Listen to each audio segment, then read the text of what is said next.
Radio Roja.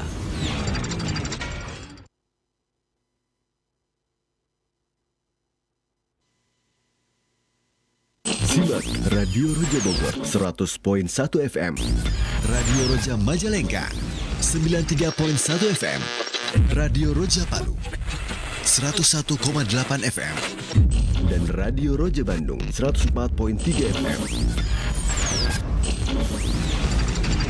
Menebar cahaya sunnah.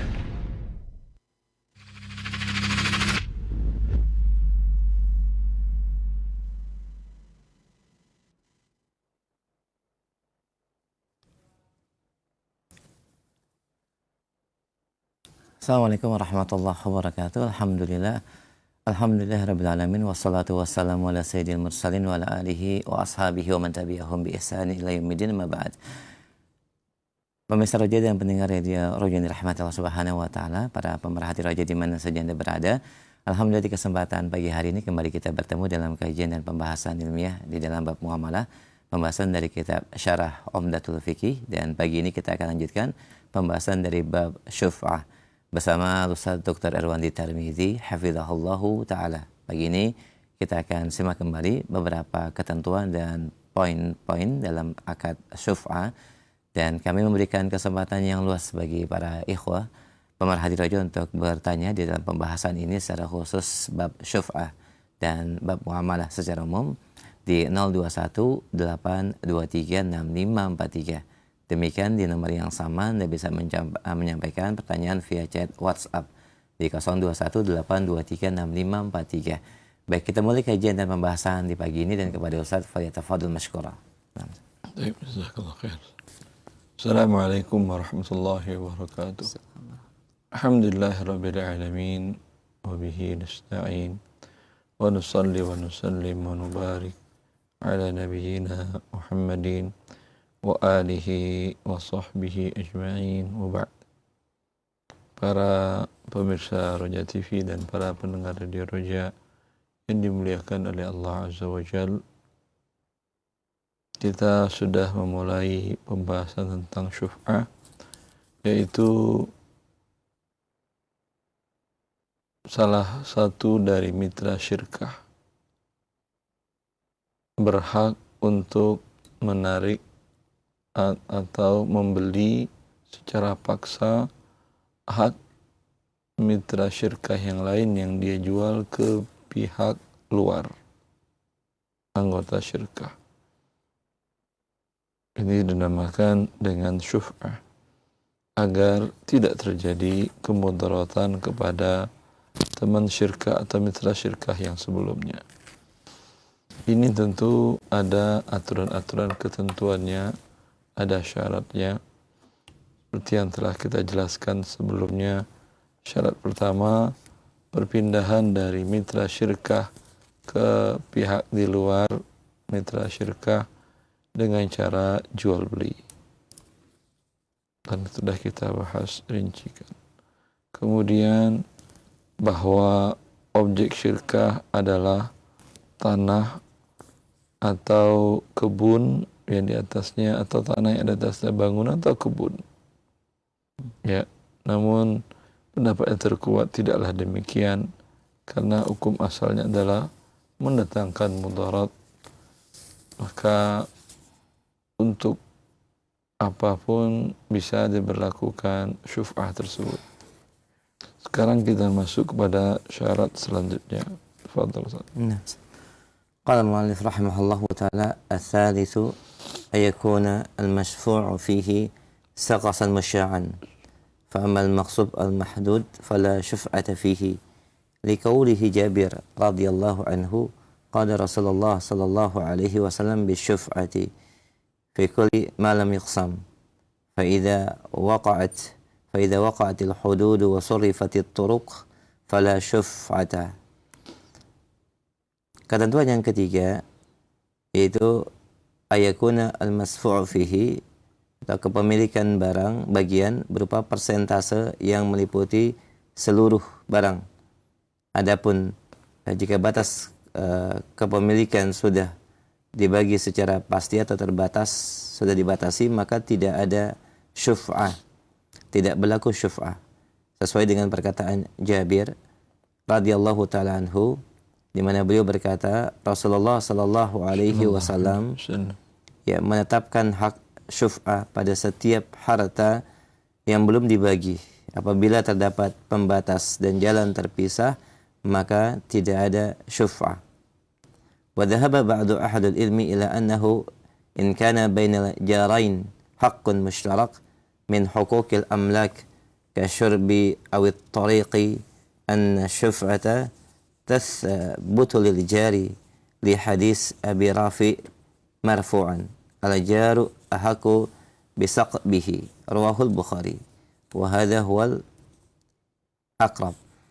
Dan sebagian pendapat atau pandangan ahlul ilmi bahwa apabila ada pada dua tetangga, yaitu dalam dua tetangga ada hak yang tergabung di dalamnya dalam hak kepemilikan, seperti asyurb, air sudah, minuman, nah, atau jalan, dan bahwa hak kepemilikan berlaku bagi tetangga sesuai dengan hadis Abi Rafi secara marfu, sesungguhnya tetangga lebih berhak dengan bagian atap saqabihi.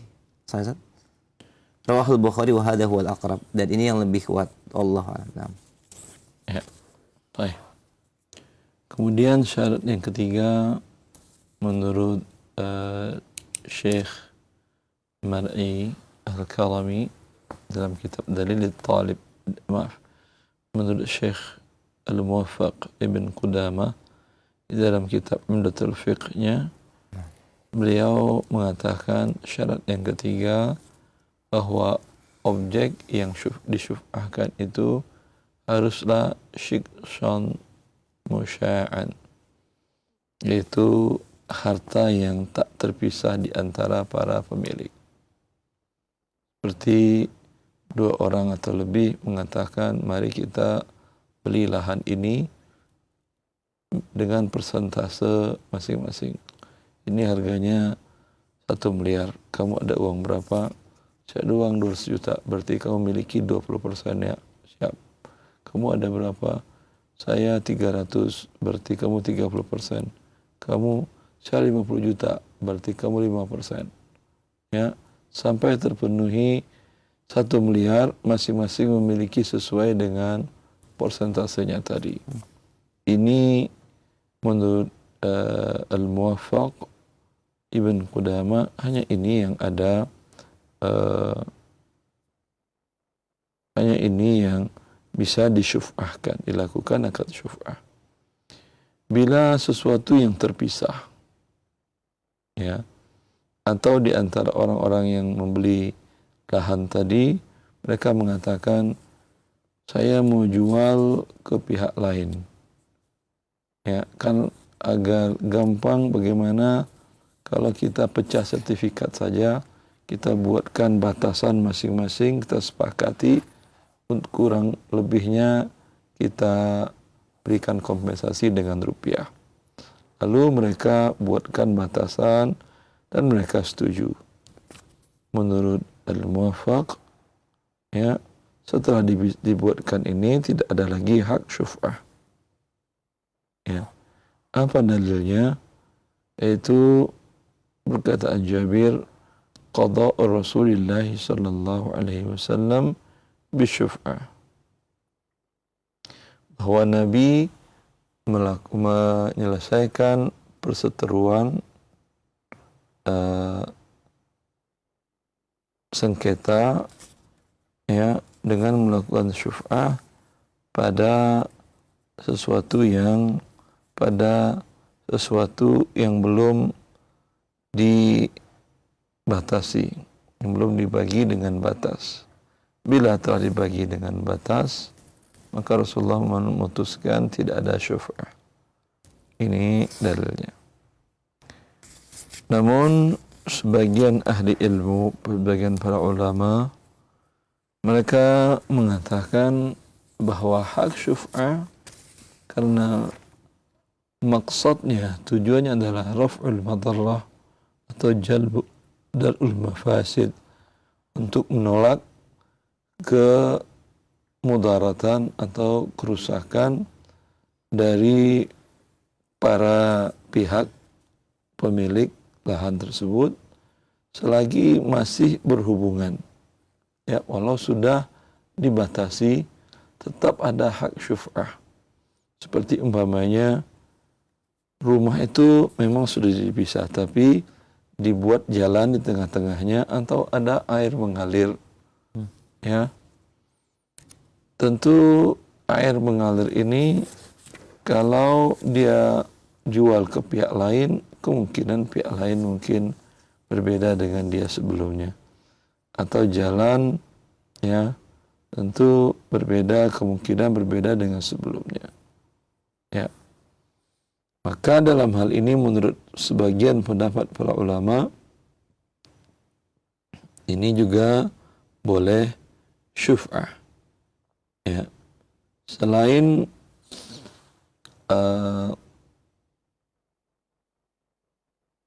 dalil dari kaidah umum tadi dan tujuannya maqasid syar'iyyah adalah sabda Nabi sallallahu alaihi wasallam, al-jaru ahaqqu bisaqabih. Hadis diriwayatkan oleh Al-Bukhari di dalam sahihnya. Kemudian perawinya adalah Abi Rafi' yang meriwayatkannya marfu'. Ya. Kalau tadi adalah perkataan Jabir dari perbuatan Nabi memutuskan sengketa. Kalau di sini adalah ucapan Nabi sallallahu alaihi wasallam. Kaidah usul fikih dikatakan oleh para ulama, bila ada pertentangan, perbedaan antara ucapan dan perbuatan, maka tentu ucapan Nabi sallallahu alaihi wasallam lebih didahulukan bila ada pertentangan. Dan ucapan Nabi yang diriwayatkan oleh Bukhari, al-jaru ahaqqu bisaqabih, bahwa tetangga lebih berhak dengan hak tetangganya, ini lebih sesuai juga dengan kaidah umum, yaitu al-maqsad asy-syar'i. Al-maqasid asy-syar'iyyah itu mengangkatkan mudarat dari orang yang bertetangga. Dan ini dalam kehidupan sekarang nyata.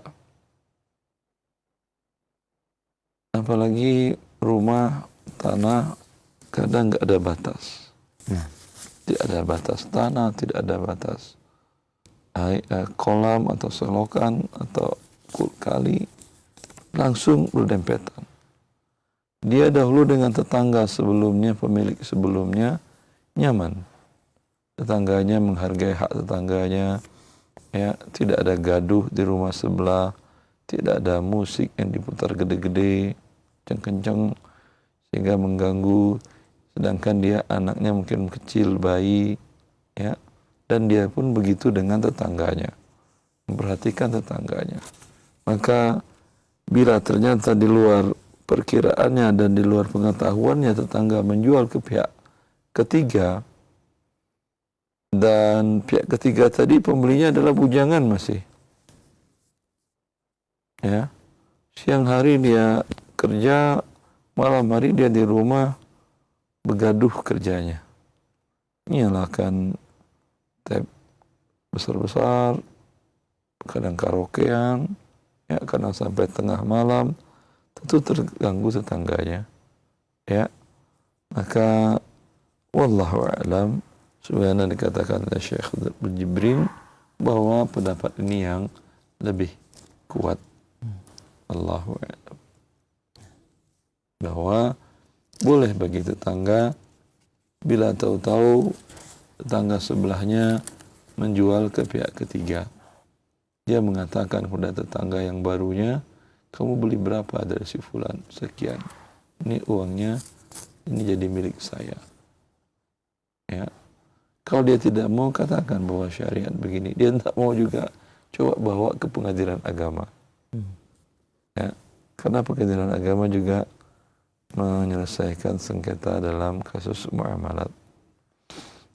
Ya. Hasil. واصل يا شيخ. الرابع أن يكون مما ينقسم فأما ما لا ينقسم كالبئر والحمام ونحوهما فلا شفعة فيه لما روي عن النبي صلى الله عليه وسلم أنه قال لا شفعة في فناء ولا طريق ولا منقبة. Nah, bagian yang keempat, kata ketentuan yang keempat, objek syuf'ah adalah sesuatu yang bisa dibagi. Adapun objek yang tidak bisa dibagi seperti sumur, hammam, dan yang semisal keduanya. Hammam mungkin di kamar mandi saja. Ya. Dan yang semisal keduanya maka tidak ada syuf'ah padanya. Sebagaimana riwayat dari Nabi Sallallahu Alaihi Wasallam, kita sesuai yang diriwayatkan dari Nabi Sallallahu Alaihi Wasallam. 5 ruwiya. Ya. Diriwayatkan. Sahih. Dari Nabi Sallallahu Alaihi Wasallam bahwasanya beliau bersabda, tidak ada syuf'ah fi fina'in. Tidak ada bagian syuf'ah dalam fina. Fina itu teras. Halaman. Wala tariqin, dan tidak juga pada jalan, dan manqabah. Jalan sempit antara dua rumah. Ya. Sebagian para ahli ilmu berpandangan bahwa syuf'ah wajib bagi objek yang bisa dibagi dan yang tidak bisa juga dibagi. Sesuai dengan keumuman hadis sabiq, wali anna malan yunqasam darar al-musyarakah fihi akbar lianna dararahu mustamir. Karena sesuatu yang tidak bisa dibagi akan menimbulkan kemudaratan bersama dan lebih besar sebagaimana, dan sesungguhnya atau kemudaratannya akan terus berkelanjutan. Nah. Ya. Syarat yang keempat ini menurut Al-Muwaffaq Ibn Qudamah bahwa objek yang menjadi harta syirkah tadi yang ada hak syuf'ah itu haruslah sesuatu yang bisa dibagi. Seperti tadi tanah, kebun, ya. Adapun yang nggak bisa dibagi itu nggak ada hak syuf'ahnya. Tidak bisa dilakukan syuf'ahnya. Seperti jalan, gimana mau bagi jalan? Atau apalagi gang sempit, gimana mau baginya, nggak bisa lewat. Ya, kalau di sebagian daerah namanya gang senggol, akhi. Kalau papasan pasti nyenggol. Ya, gimana mau baginya? Ya, berpapasannya orang udah nyenggol. Kalau dibagi tentu masuk satu di ujung tidak kelihatan lagi. Mundur dulu ya repot. Ya, ini perkataan dari Al-Muwaffaq. Namun sebagian para ulama mengatakan bahwa syuf'ah juga berlaku baik sesuatu yang bisa dibagi atau sesuatu yang tidak dapat dibagi. Karena hadisnya umum. Ya, hadis-hadis tentang syuf'ah itu umum, tidak menjelaskan membagi dan dibagi. Dan sesuatu yang tidak dapat dibagi kembali kepada maqasid syar'iyyahnya adalah menolak kemudaratan. Kemudaratannya malah lebih besar dan dararnya terus menerus. Dan kemudian dalil yang disampaikan oleh Ibn Qudamah, hadis Nabi sallallahu alaihi wasallam tersebut, itu hadisnya lemah menurut Sina'atul Muhaddithin, karena diriwayatkan hadis itu diriwayatkan oleh Al-Khattab dalam Ru'usul Masail, dan Syekh Jibrin mengatakan saya tidak mendapatkan sanadnya. Dan juga diriwayatkan dalam Gharibul Hadis oleh Abi Ubaid bidun isnad, tanpa beliau menurunkan sanadnya. Abdul Razzaq dalam musannafnya ada meriwayatkan tapi sanadnya dhaif jiddan. Ya. Maka wallahu ta'ala a'lam, pendapat yang terkuat adalah kembali kepada keumuman hadis, apapun jenisnya bisa dilakukan syuf'ah.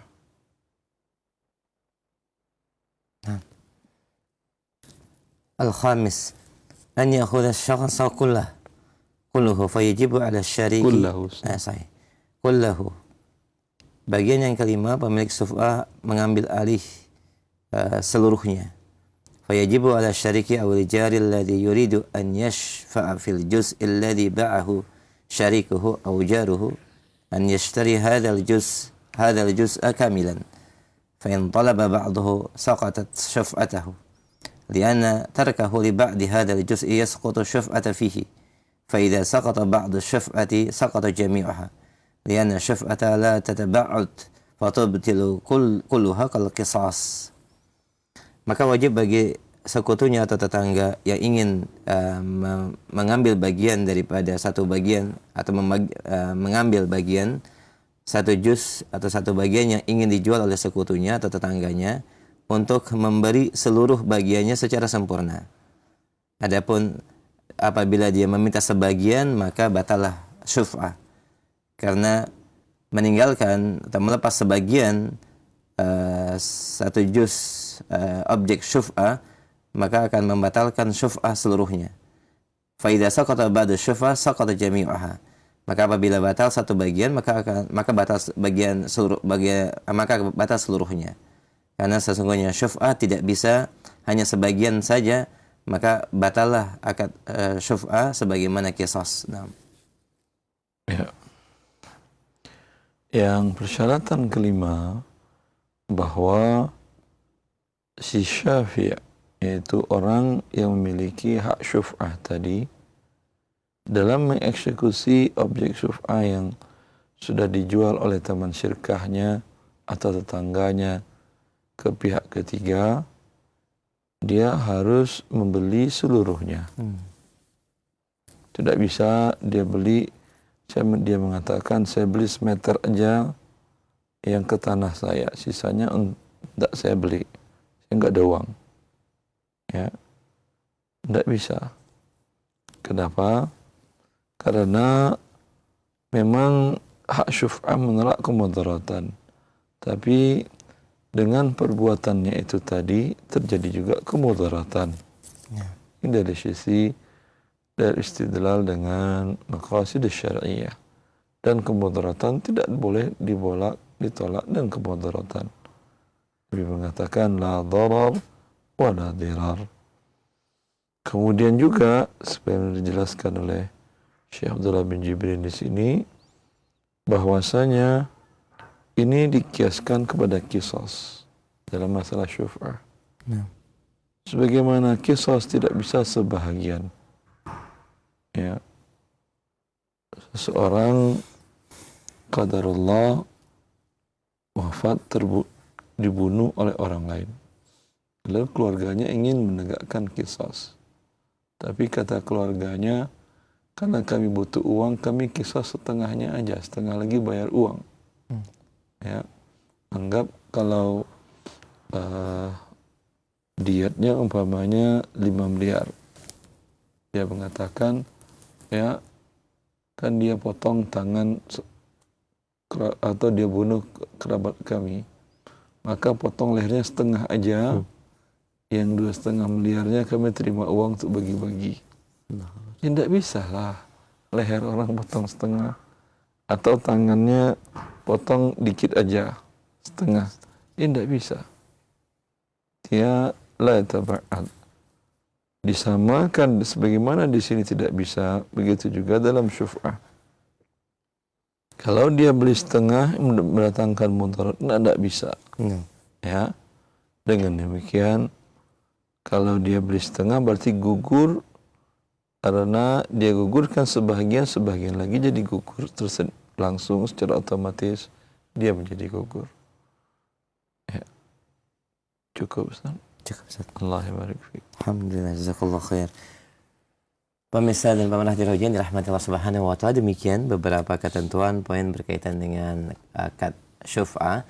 Dan untuk memperdalam pembahasan, silakan kami membuka pertanyaan atau sesi soal jawab di line telepon 0218236543. Dan untuk pertanyaan via chat WhatsApp di 0218236543 di nomor yang sama. Baik, kita berikan kesempatan kembali ikhwah fillah, azakumullah, silakan di 0218236543. Dan kami harap pertanyaan sesuai dengan pembahasan pagi ini, yaitu dalam bab muamalah secara khusus. Baik ikhwah maupun akhwat, untuk pertanyaan via chat WhatsApp jangan lupa untuk menyertakan nama dan alamat Anda. Baik, kita angkat untuk penelpon yang pertama, silakan. Iya, silakan, sudah masuk di 0218236543. Halo. Halo. Iya, halan, salam. Baik, mohon maaf terputus Ummu. Silahkan dihubungkan kembali atau coba ditelepon kembali di 0218236543. Baik, halo. Assalamualaikum. Waalaikumsalam warahmatullahi. Dengan siapa? Di mana? Dengan Bapak Andi di Bogor, Ustaz. Baik, Pak Andi, silakan pertanyaannya, Pak. Iya, ini mau nanya masalah zakat mal. Insya Allah dalam 3 hari 4 hari ini masuk nisabnya. Tapi ini saya masih bingung masalahnya, jumlah uang yang ada masih ada sebagian terpakai di orang atau terhutang sama orang. Apakah itu yang dihutang itu kita hitung dimasukkan dalam nilai nisab atau tidak ya Ustaz ya? Perkiraan lancar atau tidak Bapak? Maksudnya Tat? Bisa diulangin Tat? Kan uang Bapak di tangan orang sebagian belum dibayar. Perkiraan lancar akan dibayar atau ada mandeknya, macetnya? Insya Allah lancar sih Tat. Selama ini karena udah itu dia cicil tiap bulan Tat, tapi lancar untuk pembayaran. Ya, kalau semuanya lancar itu tetap dimasukkan seluruh piutang. Umpamanya Bapak jual barang ke dia secara kredit umpamanya 100 juta. Sudah dibayarnya lancar sebanyak 50. Tinggal sisa 50. Itu tetap dimasukkan ke dalam nisab yang akan dikeluarkan zakatnya. Oh gitu Tat. Jadi dimasukkan sesuai uang yang belum terbayarkan itu ya Tat ya?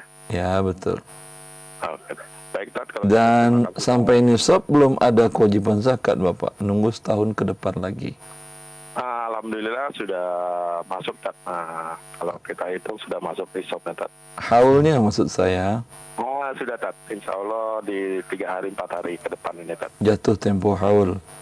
Iya, 3 hari 4 hari ini sudah masuk Tat.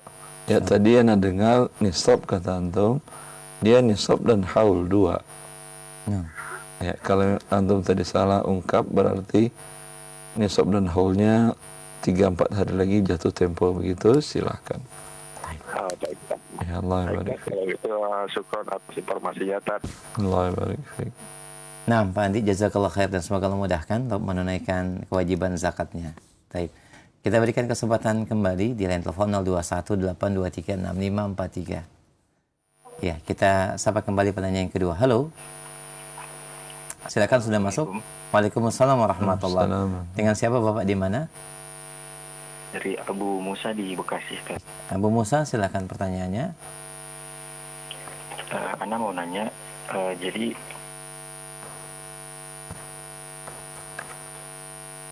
silakan Abu Musa. Halo. Baik. Diulang kembali Abu Musa, sempat terputus tadi. Masih terhubung? Halo.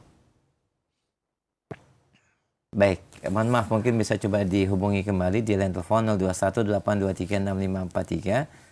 Sepertinya sinyalnya tidak baik. Baik, halo. Halo, assalamualaikum. Waalaikumsalam warahmatullahi wabarakatuh. Dengan siapa, di mana? Bapak Sukimin di Lampung ini. Baik, silakan Pak. Silakan Pak. Mau izin bertanya ini, Ustaz. Silakan Pak. Ya. Masalah zakat ini, Mas, zakat. Kami kan ada penghasilan kayak kelapa, terus singkong, itu mana cara zakatnya itu? Kelapa, singkong, itu Bapak jual atau Bapak simpan untuk dikonsumsi? Dijual itu, Ustaz. Kalau dijual, uangnya Bapak. Kalau uangnya tersimpan, sekali penjualan, sampai nggak tersimpan uang 135 juta Bapak? nggak nyampe itu kalau paling 5 juta. Kalau cuma 5 juta dan kemudian habis terpakai buat biaya hari-hari, alhamdulillah tidak ada zakatnya Bapak. Kalau jagung itu gimana, Ustaz? Kalau jagung panen Bapak berapa ton? Kalau panen sekitar 3 ton itu. 3 ton. Kalau jagung dia termasuk makanan pokok Bapak. Itu udah termasuk zakat belum itu, Ustaz? Kalau 3 ton termasuk. Maka Termasuk ya. ketika panen keluarkan 10%. 10%. Kalau ini, Ustaz, singkong itu, Ustaz. Singkong bukan makanan pokok Bapak. Oh, berarti nggak masuk zakat ya? Iya, tidak termasuk zakat. Ini kami kan dengar kalau zakatnya itu 5% itu gimana itu, Ustaz? 5% itu kalau diairi dengan berbayar. Oh, Alhamdulillah di Indonesia jarang-jarang pertanian airnya berbayar. iya. Ya. Air berbayar itu pakai mobil tangki, siramannya, nah itu. Tapi Indonesia jarang, hujan umumnya. Nah, Tapi kalau kayak ini, kayak coklat juga itu, kopi coklat itu kan kita panen paling ya, kalau panen ya 5 juta, 3 juta itu termasuk zakat belum itu, Tad? Tidak Bapak. Tidak. Tapi kalau dikumpulkan uang Bapak seluruhnya sampai 135 juta, Itu udah zakat ya, sama itu ke emas itu ya, Tad? iya, segitu Oh, nisabnya. iya, Kalau tidak sampai, alhamdulillah Bapak, ada coklat, ada kelapa, ada jagung, ada macam-macam, tapi panen hanya umpamanya 100 juta. Iya. Dan kemudian belum setahun sudah habis. Ya. Iya. Sudah atau tinggal 10 juta panen lagi. Ya alhamdulillah tidak ada kewajiban zakat. Kalau mau bersedekah sunnah silahkan. Iya. Berarti yang wajib yang jagung itu ya, Ustaz. Ya. Oke, makasih nih, Ustaz. Ya Barakallahu Pak, Allah barik fiik. Assalamualaikum warahmatullahi wabarakatuh. Assalamualaikum warahmatullahi wabarakatuh. Jazakallah khair Pak Sukamin di Lampung. Dan Allah berkahi pertaniannya Pak ya, dan perkebunannya. Insyaallah syukran jazilan. Baik, kita berikan kesempatan yang berikutnya di 0218236543. Halo. Assalamualaikum. Nah, Waalaikumsalam warahmatullahi wabarakatuh. Dengan siapa Umu di mana? Dengan Ibu Hatifah di Jakarta Timur. Baik, silakan. Nah, silakan Ibu. Mau nanya tapi di luar jalur di luar tema hari iya. pagi ini ya Ustaz. Silakan. Masalah hak masalah warisan. Begini Ustaz. Orang tua saya kan keduanya sudah meninggal. Terus abang saya yang paling pertama juga sudah meninggal. Yang ada kakak saya nomor 2 sama abang saya nomor 3 dan saya anak yang terakhir. Nah, bagaimana cara pembagiannya masalah hak waris ini, Ustaz? Itu aja. Bentar. Yang meninggal pertama siapa Ibu? Abang yang paling tua sudah meninggal, Pak Ustaz. Kapan dia siapa yang dulu meninggal? Ayah ibu Anda atau abang Anda? Orang kedua-duanya, bapak saya udah meninggal. Di hari yang sama mereka meninggal? Kenapa, Ustaz? Apakah ayah ibu Anda wafat di hari yang sama, di jam yang sama? Duluan orang tua saya, Pak Ustaz. Yang mana? Kan orang tua Anda 2, laki perempuan. Yang mana dulu wafat? Yang duluan perempuan, ibu saya. Sebentar, pelan-pelan. Yang Ibu Anda wafat tanggal, bulan, dan tahun? Ibu saya meninggal tahun 91. Bulan? Bulan 6. Tanggal? Saya lupa tanggalnya Pak Ustadz, tapi ingatnya bulannya itu. Baik. Sama tahunnya saja. Ibu Anda punya harta?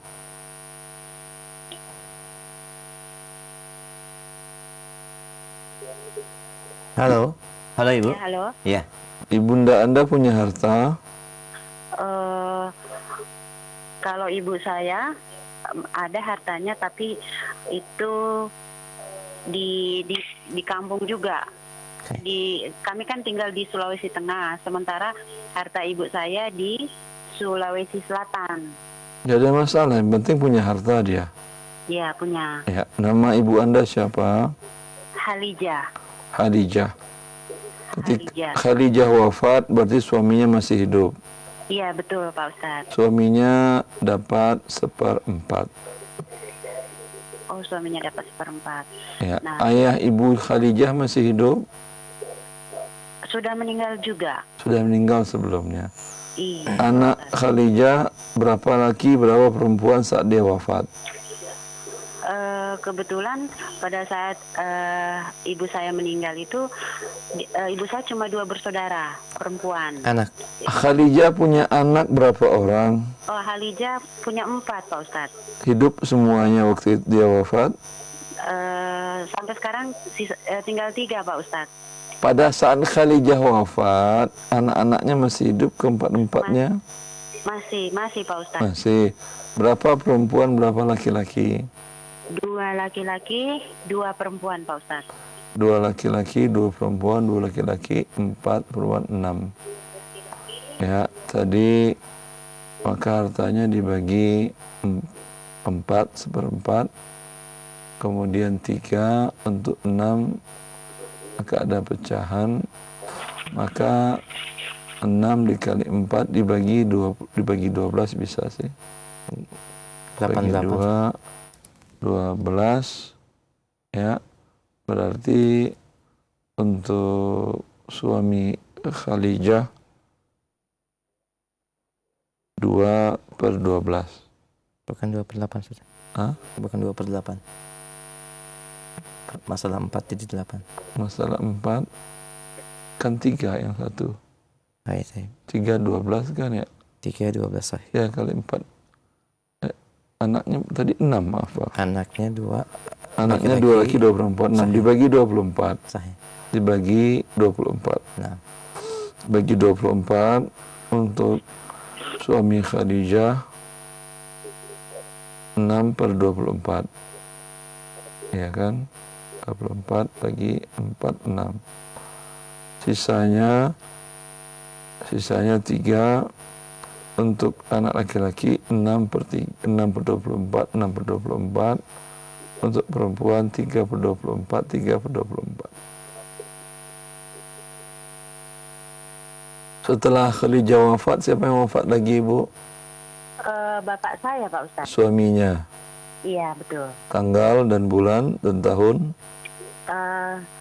Tahun 96, bulannya bulan 6 juga. Ya. Tanggalnya saya lupa juga Pak Ustadz. Ya udah. Punya harta beliau? Punya. Ya.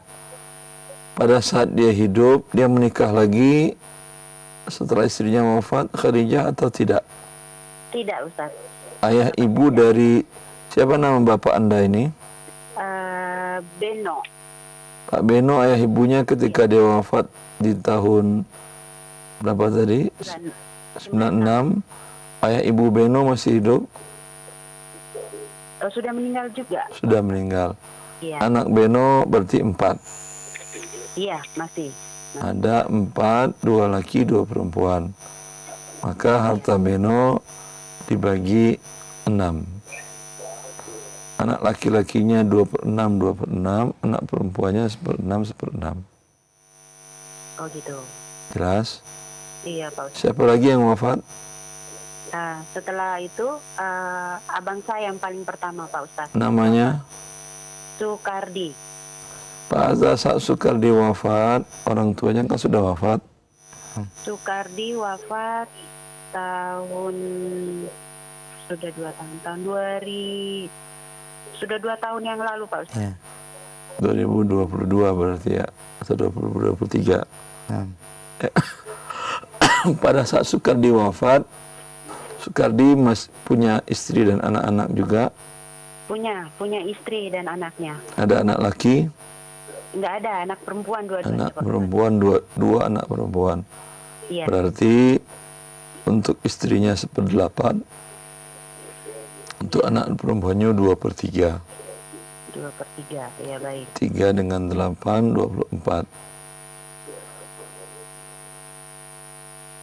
Untuk istrinya 3/24. Untuk anak perempuannya berapa itu, 16? Nah, Ya, itu anak perempuannya 16. Masing-masing 8 per 24, 8 per 24. Berarti sisa 5 per 24. 5 per 24 saudari dari Sukardia. Iya betul Pak Ustadz. Ada berapa saudarinya? Saudarinya perempuan 2, laki 1. Masih ada yang hidup laki-laki ya? Ya. Laki-laki masih ada. Ya, hidup. maka mereka mendapatkan 5 bagian tadi dengan pembagian laki-laki 2, perempuan 1. Ya, laki-laki 2 berarti 4 bagian. 5 tadi dibagi 4 bagian. Paham? Untuk saudara Sukardi yang laki-laki 2 Ya. 2 per 4, perempuannya 1/4, 1/4, 5 tadi dibagi 4 dulu. 5 dibagi 4. Jadi laki-laki.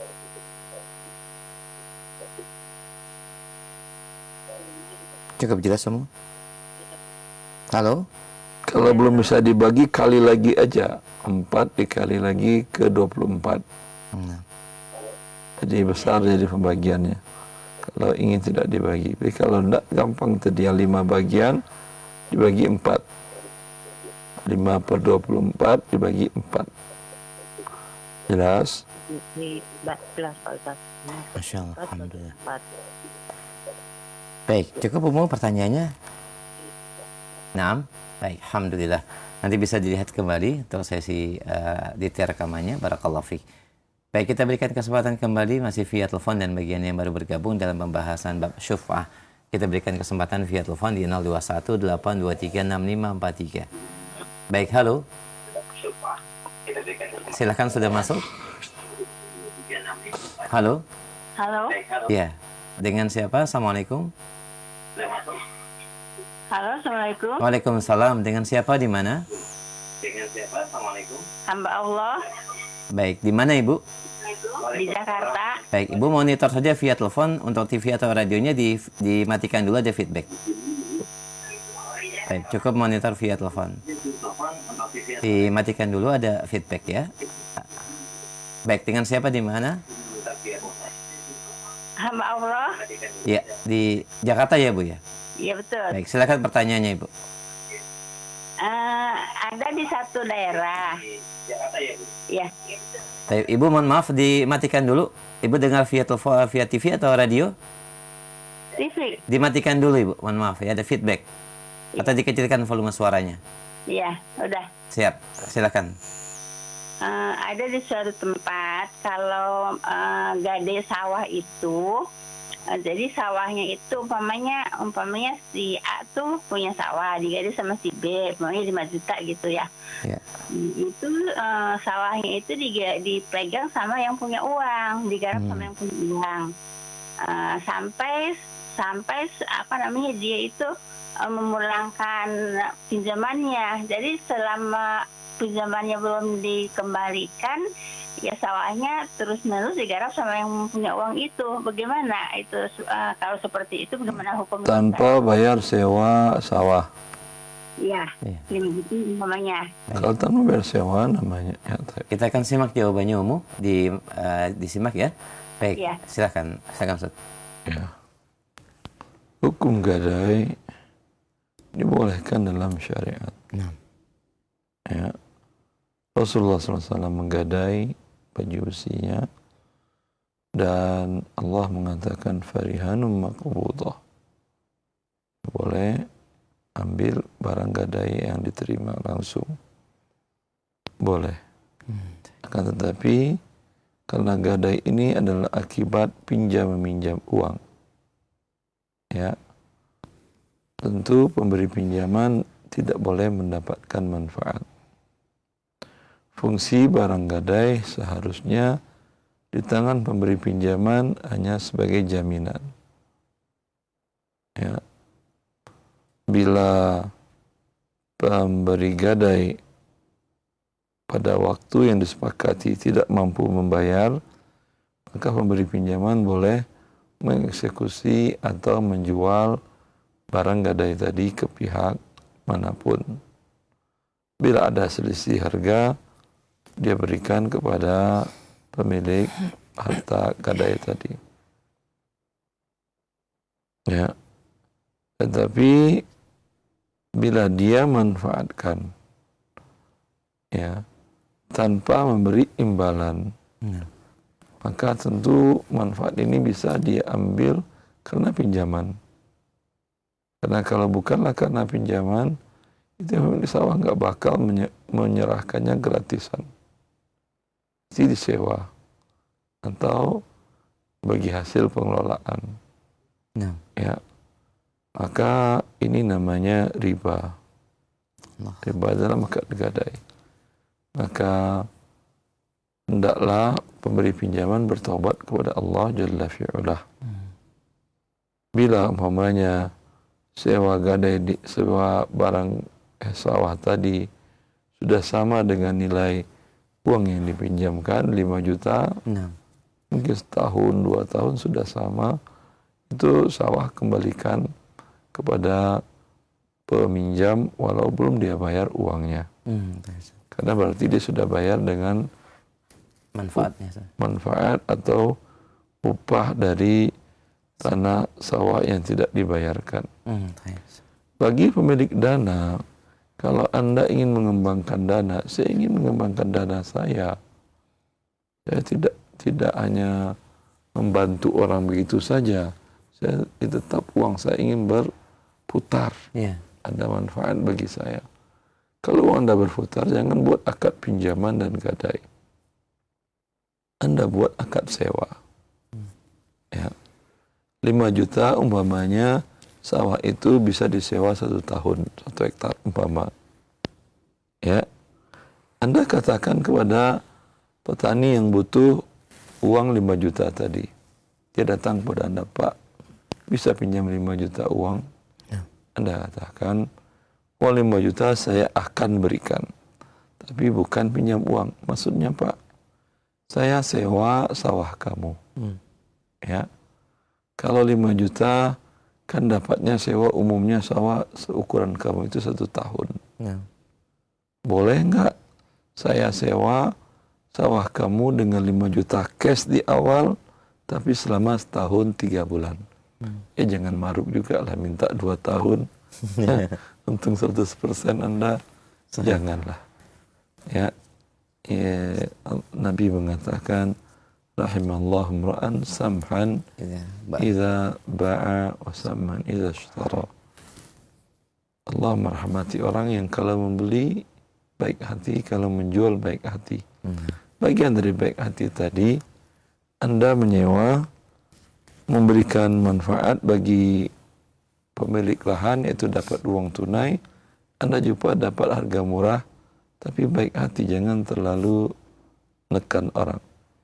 Ya, sehingga Anda mendapatkan rahmat dari Allah lebih besar daripada rupiah yang Anda cari tadi. Maka dia mau umpamanya, siap Pak, 1 tahun 3 bulan. Ya, berlalu setahun 3 bulan Anda garap, ya, bisa alhamdulillah bisa 3 atau 4 kali panen, ya, Anda serahkan sawahnya lagi. Kata dia, Pak, saya belum bayar, kan saya sewa, memang itu uang milik kamu. Ya, alhamdulillah, ya. Demikian Umu yang bertanya dari Jakarta, jawaban dari Ustadz, dan bentuk atau skema yang syar'i, ya, dan aman dan juga bermanfaat bagi pemilik dana, yaitu pemilik uang, dan juga bagi pemilik sawah. Semoga bisa difahami dan bisa dipraktekkan. Jazakumullah khairan. Kita berikan kesempatan kembali via telepon di 0218236543. Baik, halo. Silakan, sudah masuk. Halo, Assalamualaikum. Waalaikumsalam warahmatullahi wabarakatuh. Dengan siapa Bapak, di mana? Dengan Ali di Bekasi. Baik, Pak Ali, silakan pertanyaannya, Pak.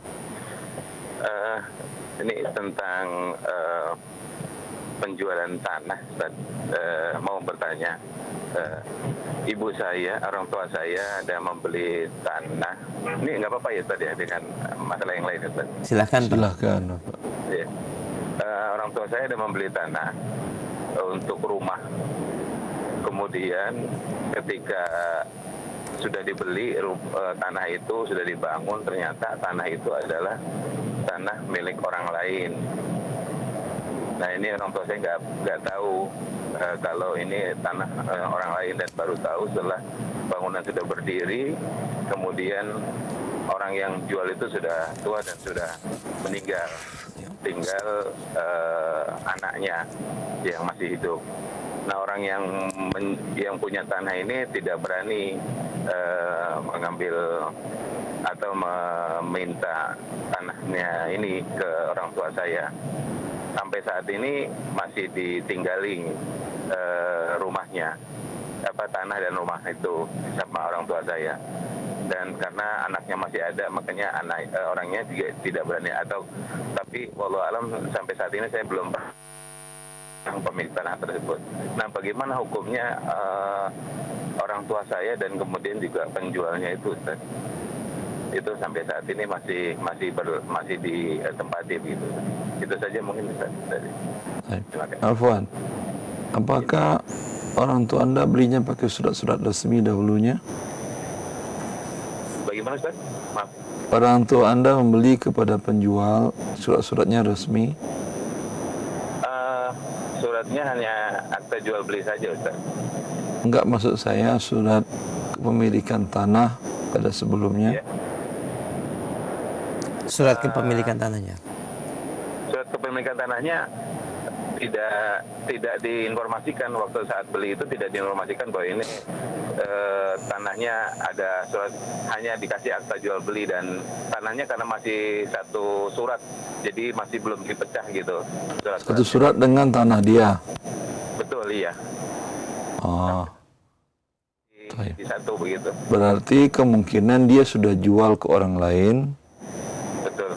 Tanyakan lagi lah ke yang Anda tanyakan kepada yang menjual dan kepada yang merasa memiliki tadi. Apa kasus yang terjadi? Karena sekarang secara di atas kertas orang itu tidak memiliki apa-apa. Iya atau tidak? Betul, iya. Ya, atas dasar apa dia mengatakan dia itu milik dia? Ini yang belum saya Itu ya yang penting. Kata Nabi, kalaulah semua orang diberikan sesuai dengan dakwaannya, dengan somasinya, ladda'a kullun nasi ala akhar. Semua orang akan mendakwakan walau tidak ada hubungan. Saya akan bisa bilang ke teman-teman di Al-Barkah, ini masjid tanah saya ini, bayar kompensasi. Atau saya datang ke istana, ini punya nenek moyang saya, bayar kompensasi wahai negara. Saya harus menunjukkan al-bukti, kata Nabi, al-bayyinatu 'alal mudda'i wal yaminu 'ala man ankar. Mentanyakan baik-baik kepada orang tadi yang mengaku. Ada surat jual belinya dia dengan yang sebelumnya ada, umpamanya kita tanyakan ke adiknya, ke anaknya, betul ini tanda tangan ayah Anda cek. Kalau ternyata benar iya, ya, lalu kenapa orang tua Anda menjual ke saya? Lalu mungkin dia mengatakan masih ada sisa, kemudian dibatalkan oleh orang tua saya dulu, dan seterusnya dan seterusnya. Kan bisa jadi, banyak kemungkinan. Ala kulli hal, kalau memang nyata hasilnya itu adalah milik dari orang yang mendakwakan tadi, tinggal Anda berdamai dengannya. Ya. Harus berdamai maksudnya bagaimana? Ya, Anda bayar berapa kerugiannya dia. Namanya dia bilang, saya sudah bayar sepertiga, kata dia. Yaudah, sepertiga itu saya bayar sekian, bagaimana? Jelas? Baik. Dan bagaimana hukumnya kami yang menempatkan itu, Ustaz? Tidak ada masalah, karena ini baru dakwaan. Oh, iya. Baik. Baru sebatas klaim ya, dan tanpa bukti ya. Baik. Baik. Demikian, Terima akhi. kasih, Ustaz. Nah, Allah insya Allah. Jazakallah khair. Wa iyyak. Semoga Allah mudahkan dan bisa ditabayunkan kembali biar lebih jelas dan terang permasalahannya. Baik, kita berikan kesempatan selanjutnya masih via telepon di 0218236543. Ya, kita angkat kembali. Halo. Silakan, sudah masuk.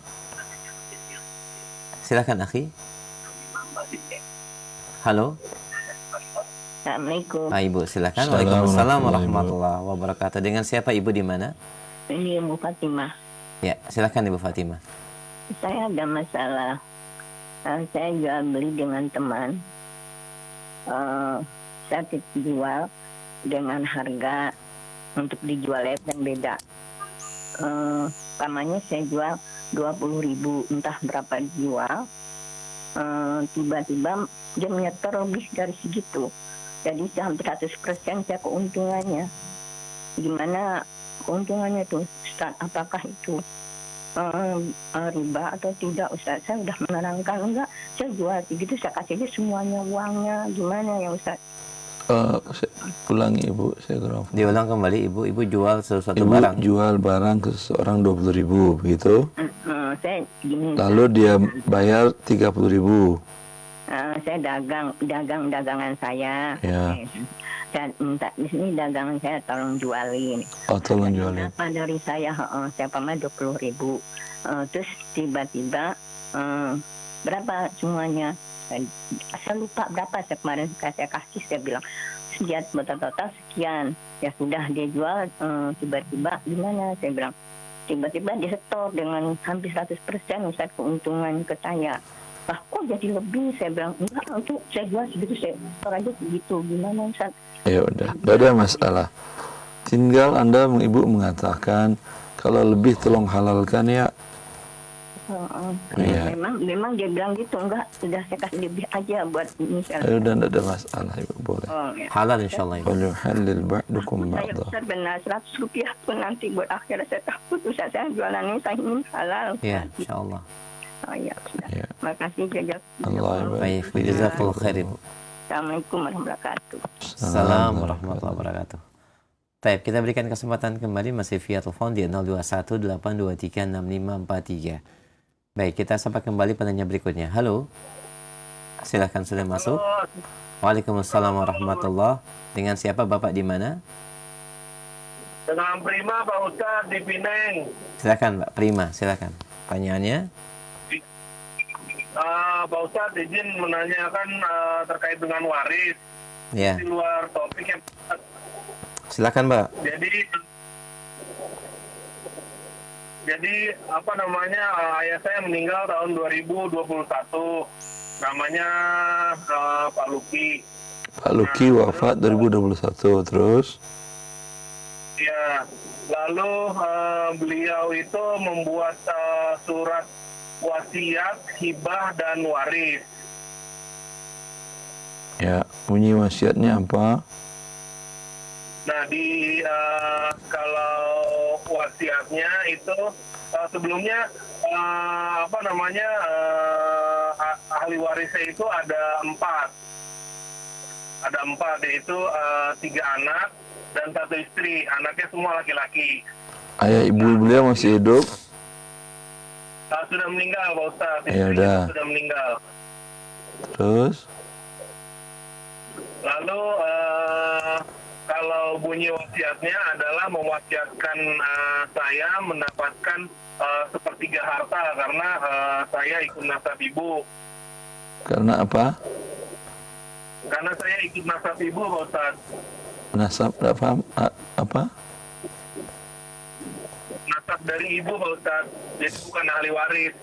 Saya ini anaknya juga tapi ikut nasab ibu. Anda anaknya juga tapi nasab ibu? Iya. Terus?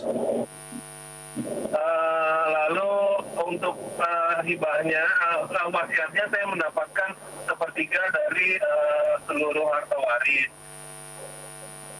Terus? Nah, lalu untuk hibahnya itu apa namanya, dia menghibahkan. Berarti Anda tidak berhak menerima waris dan orang tua dan ayah tadi memberikan hak waris begitu. hak wasiat. Hak wasiat. Nah. Ya, boleh. Hak wasiat. Terus Ya, berarti yang ahli waris cuma 2 anak laki-laki. 3 Pak Ustaz. Bukan, tidak termasuk Anda tapi ya? Tidak termasuk Bapak? Bukan. Baik, jadi Tidak 4. termasuk saya.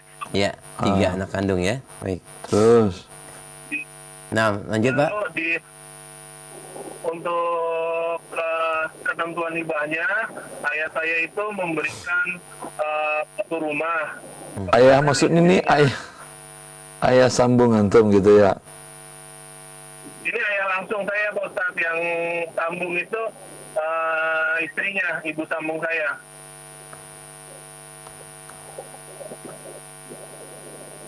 Terus repot saya. Mungkin dijelaskan lebih rinci saja nggak apa-apa, perincian nasab itu maksudnya gimana ya, akhi? Nasab ibu itu maksudnya apa? Maksudnya apa? Biar lebih clear dan jelas. Antum anak ibu atau gimana? Nama suami istrinya siapa namanya? Kalau jadi yang meninggal ini Pak Luki. Pak Luki. Ya. Terus punya istri 4. Oh, 4 istrinya. Oke, kan jelas.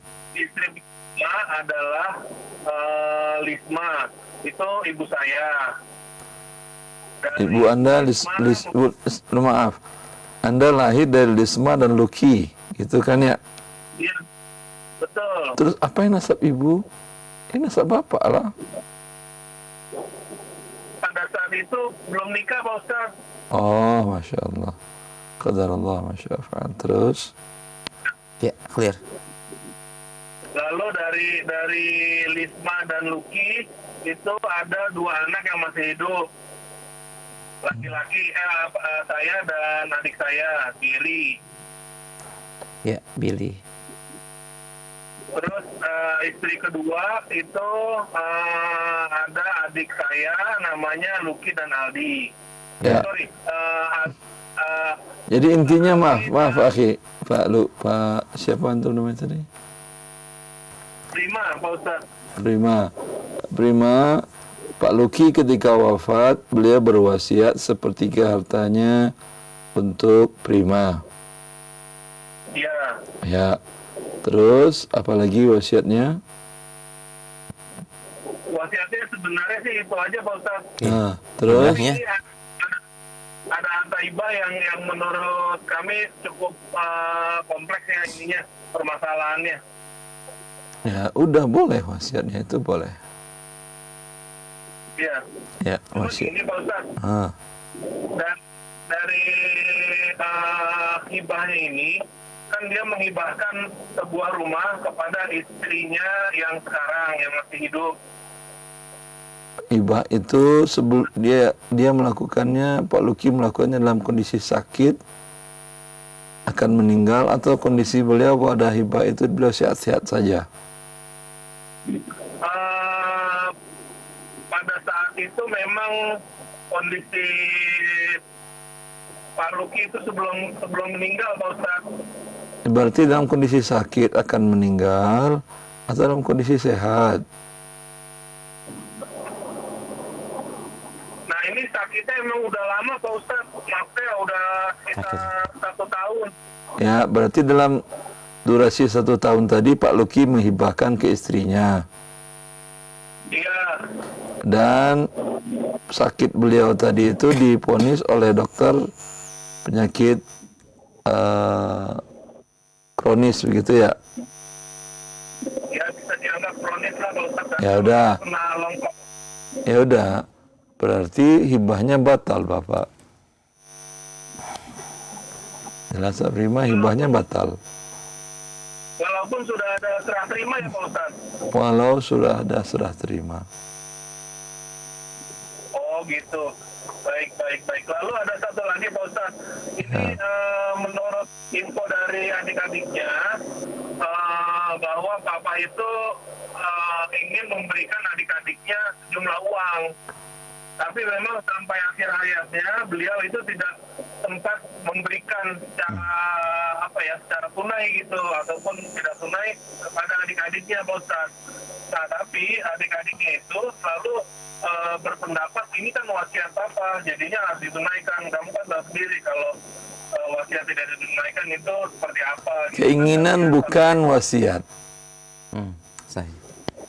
Saya ingin pergi ke bulan. Saya ingin jenguk teman di ujung dunia. Itu keinginan. Ada konsekuensinya, nggak ada konsekuensi. Jelas. Kalau wasiat itu dia mengatakan, aku telah mewasiatkan. Bukan keinginan. Apalagi Bahkan dalam hibah pun, kalau saya mengatakan, hadir kajian namanya ada sekitar 100 orang. Saya ada keinginan masing-masing Anda, saya berikan buku saya yang ini untuk masing-masing Anda. Lalu saya mulai kajian lagi dan saya lupa. Itu tidak ada konsekuensi di dunia dan di akhirat. Ya, nggak bisa mereka nuntut, Ustaz kemarin antum ingin membagikan, itu kan ingin kemarin. Ya. Cukup jelas, akhi? Taib, Prima. Cukup ya, insyaallah kita berikan kesempatan bagi yang lain. Taib, alhamdulillah. Jazakallah khairah, Prima. Nanti bisa dikonsultasikan kembali dan ditanyakan kalau memang ada kasus-kasus yang lain. Semoga yang tadi disampaikan Ustaz cukup cerah, cukup mendapatkan pencerahan dari permasalahan yang dihadapi. Jazakallah khair. Kita berikan kesempatan kembali di 0218236543. Baik, halo. Silakan, sudah masuk. Assalamualaikum Ustaz. Waalaikumsalam warahmatullah. Dengan siapa di mana? Ana dengan Tio di BSD. Baik, silakan Tio. Ustadz Irwandi, Ana mau tanya. Kebetulan Ana baru gabung ke perusahaan asing. Perusahaan asing ini kebetulan setelah Ana kebetulan baru tahu ternyata perusahaan ini sangat mendukung dan secara jelas kalau misalnya dia mendonasikan juga keuntungannya untuk suatu komunitas terlarang, komunitas yang kita hina-hinakan, kita laknat, yaitu LGBT, Ustadz. Nah, hukumnya gimana, Ustadz? Apakah Anda diharamkan bekerja di tempat seperti ini atau Anda boleh lanjut, Ustadz? Tidak ada masalah untuk lanjut. Ya. Tidak ada masalah untuk lanjut. Kecuali Anda bagian keuangan yang disuruhnya mentransfer dividen atau sebagian uang ke komunitas itu. Itu ya haram pekerjaan Anda. Tapi kalau misalnya Anda berhubungan dengan hal-hal teknis, berarti tidak ada masalah, Ustaz ya? Anda kan mengerjakan pekerjaan Anda yang halal kan ya? Baik, Ustaz. Tidak ada masalah. Oh. Cukup jelas, akhi? Baik. Ya, cukup jelas. Alhamdulillah. Wa jazakallah khair, barakallahu fiik. Rasulullah SAW beliau bertransaksi dengan Yahudi, menjual dan membeli, menerima hadiah, dan Allah mensifati Yahudi wa akhdhihim riba. Yahudi banyak melakukan riba, banyak memakan harta haram, makan uang riswah. Ya, itu urusan dia. Selagi transaksi kita dengan dia halal. Wabillahi taufiq. Apakah termasuk tolong menolong? Tolong menolong yang diharamkan itu bila langsung, ya, dan yakin kita langsung. Seperti tadi, Anda yang disuruh mentransferkan karena Anda bagian akuntan, bagian keuangan, untuk mentransferkan dana perusahaan kepada kelompok yang dimurkai Allah tadi. Itu ya Anda langsung menolong mereka. Ya. Tapi tolong menolong tidak langsung tidak ada masalah. Jazakallah khair. Demikian tambahan berkaitan dengan kaidah-kaidah yang disampaikan oleh Ustaz dan pendalilan, semoga bisa menjadi penguat dan pencerahan dari jawaban yang disampaikan. Barakallahu fiik. Kita berikan kesempatan via telepon di 0218236543. Sebelum kami angkat dari pesan chat WhatsApp. Baik, halo. Silakan. Halo, Assalamualaikum. Assalamualaikum warahmatullahi wabarakatuh. Dengan siapa di mana? Kepada Ustaz, mohon maaf, mau nanya di luar tema boleh, Ustaz? Ya, dengan siapa Bapak di mana? hamba Allah Ustaz di Jakarta. Baik, silakan akhi. Iya Ustaz. Ini cerita dikit Ustaz, nggak apa-apa Ustaz ya? Nah, jangan lama-lama Pak, silakan. Inti pertanyaannya saja langsung Pak. Iya, ini bisnis sudah lama ya Ustaz, bisnis. Ini bisnis istri saya Ustaz. Tapi setelah berjalan beberapa tahun itu bisnis, ada pembagian lah gitu antara adik kakak gitu Ustaz. Tapi terindikasi setelah beberapa tahun itu, anak tahunya di dagangan mereka itu ada bercampur semacam barang subhat loh Ustaz. Ada semacam barang-barang apa namanya, merek-merek Nike, Adidas segala macam itu. KW, barang KW atau barang bordiran, Ustaz. Berupa bordiran. Maksudnya barang KW?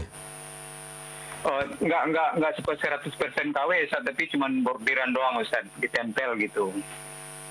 Maksudnya bordiran atau tempel maksud apa?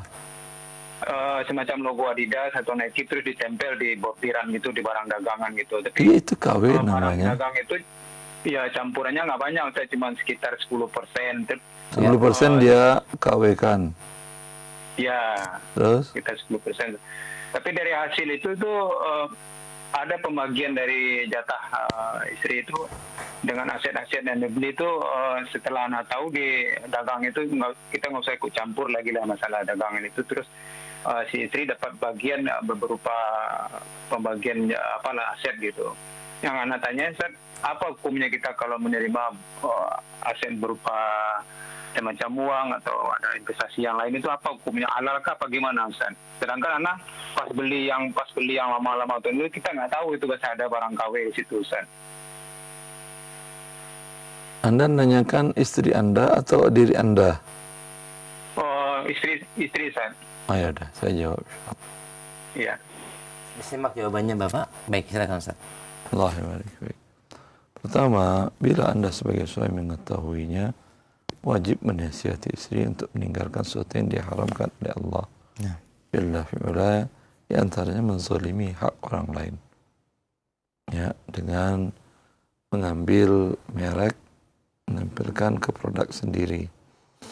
Membuat merek sama dengan merek barang yang ori, barang yang sudah terkenal, lalu ditempelkan ke produk Anda sendiri, maka ini menzalimi pemilik merek dagang yang asli. Bila kemudian istri bertobat kepada Allah dan ingin pecah kongsi dengan saudarinya yang ingin terus melanjutkan dan tidak mau menerima nasihat masukan, ya, bagaimana istri menerima harta tersebut dan uangnya, ya, ambil semuanya, keluarkan 10% nilai.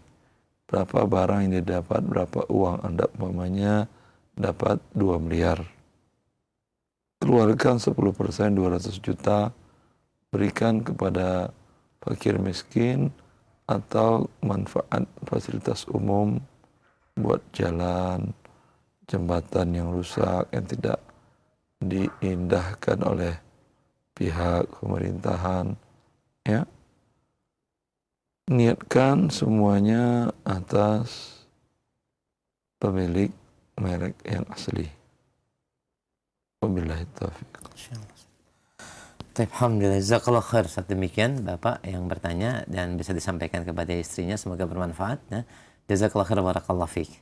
Baik, selanjutnya kami akan angkat pertanyaan via chat WhatsApp di 0819896543.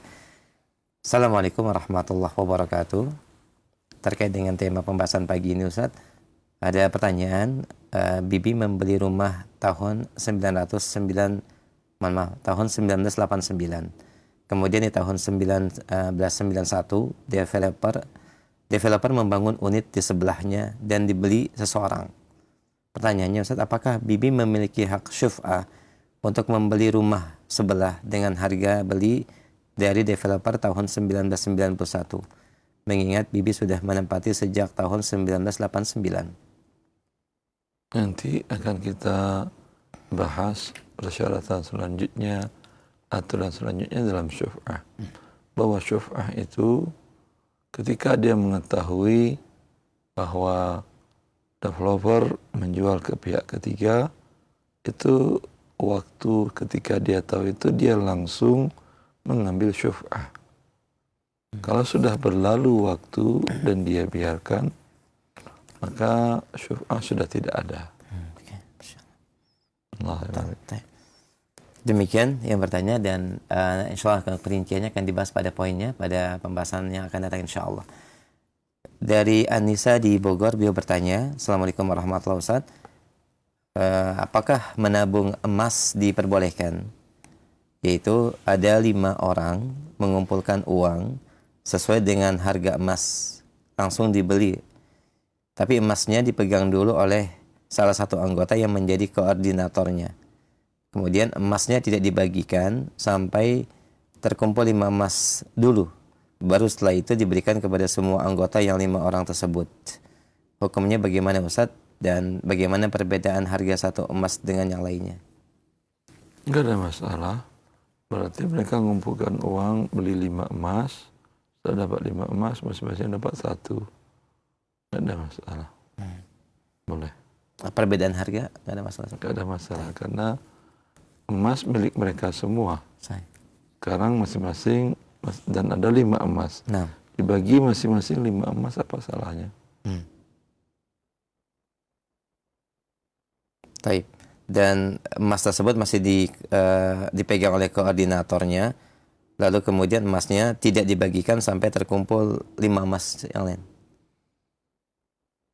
Secara umum tidak ada masalah, tapi ini mengkhawatirkan koordinator siapa tahu berkhianat sampai 4 dia menghilang. Iya, saya.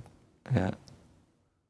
Maka kalau terjadi di antara karib kerabat, ya tentu Anda bisa melihat karib kerabat Anda amanah atau tidak. Kalau dia amanah, tidak ada masalah.